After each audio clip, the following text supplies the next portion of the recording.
बहुत समय पहले की बात है। मध्य भारत के एक घने जंगल में सभी जानवर सुख शांति से रहते थे। इस जंगल का नाम था मालवन वन और इसका राजा था शेरराज सिंह।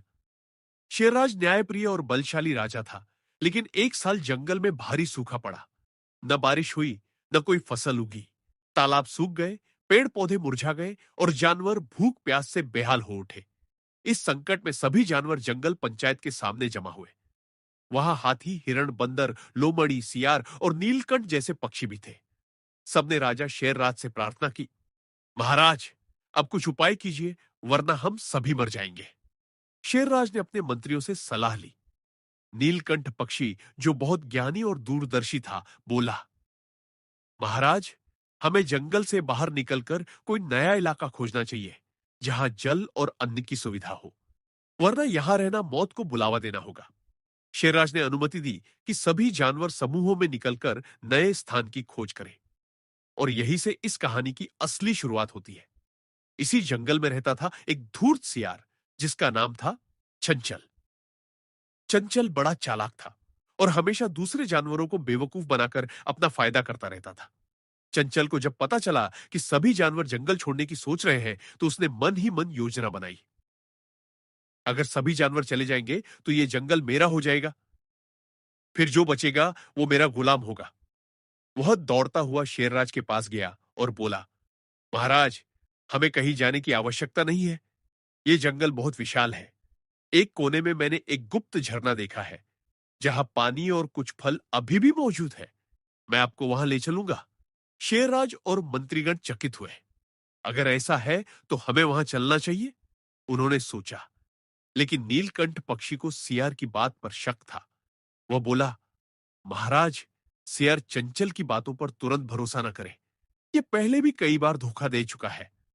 शेरराज सोच में पड़ गया, लेकिन अंततः तय हुआ कि एक छोटा दल झरने की खोज पर सियार के साथ जाएगा। साथ में नीलकंठ को भी भेजा गया ताकि सब कुछ निष्पक्ष हो। सियार चंचल जंगल के गहरे हिस्से में सबको लेकर गया, लेकिन वहां झरना तो दूर, एक सूखी दरार भी नहीं थी।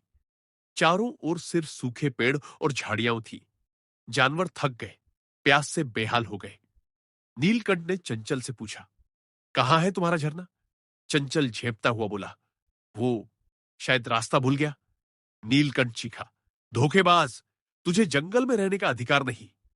सभी जानवर भड़क गए। शेरराज ने आदेश दिया कि चंचल को जंगल से बाहर निकाल दिया जाए। चंचल ने गिड़गिड़ाकर माफी मांगी, लेकिन नीलकंठ ने सबूतों के साथ उसका झूठ साबित कर दिया। चंचल जंगल से निकाला गया और वह बहुत क्रोधित हुआ। नीलकंठ, तूने मुझे अपमानित किया है, इसका बदला मैं जरूर लूंगा। उधर नीलकंठ ने बाकी जानवरों के साथ एक नई योजना बनाई। वह सबको लेकर पश्चिम दिशा की ओर चला, जहां एक बार उसने उड़ते समय हरियाली देखी थी। सबने कई दिन कठिन सफर किया, लेकिन अंततः उन्हें एक हरा भरा इलाका मिला, सरवन घाटी। वहां नदियां थीं, फसलें थीं और पेड़ लहलहा रहे थे। जानवरों ने वहां घर बनाए, एक छोटा सा गांव बसाया और शेरराज को फिर से राजा बनाया। अब वहां नई जीवन शैली शुरू हुई। नीलकंठ को सब बहुत सम्मान देने लगे। वह अब पंचायत का प्रमुख सलाहकार बन गया। धूर्त सियार चंचल अब पास के एक उजड़े जंगल में अकेला घूमता रहा, भूखा, गुस्से में और नीच विचारों से भरपूर। तभी उसे मिला एक और सियार, छपट्टक, जो चालाक और ताकतवर था। दोनों ने मिलकर योजना बनाई कि सरवन घाटी के जानवरों पर हमला करेंगे। चंचल ने झपट्टक से कहा, वहां शांति है, अन्न है, जल है और एक भोली प्रजा है। हम वहां झूठ फैलाकर डर पैदा करेंगे और धीरे धीरे उस पर कब्जा कर लेंगे। उन्होंने भेष बदलकर घाटी में जाना शुरू किया। पहले लोमड़ियों के बीच अफवाह फैलाई कि नीलकंठ असली सलाहकार नहीं, बल्कि एक तानाशाह है। फिर हिरणों में डर फैलाया कि शेरराज अब बूढ़ा हो गया है और किसी को मार सकता है। धीरे धीरे जानवरों में भय का वातावरण बन गया।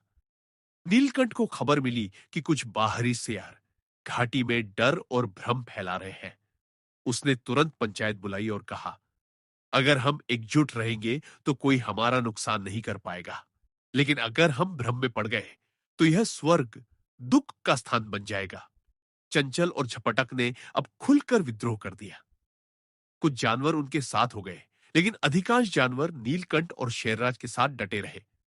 एक दिन घमासान हुआ। घाटी के जानवरों और सियारों के बीच युद्ध हुआ।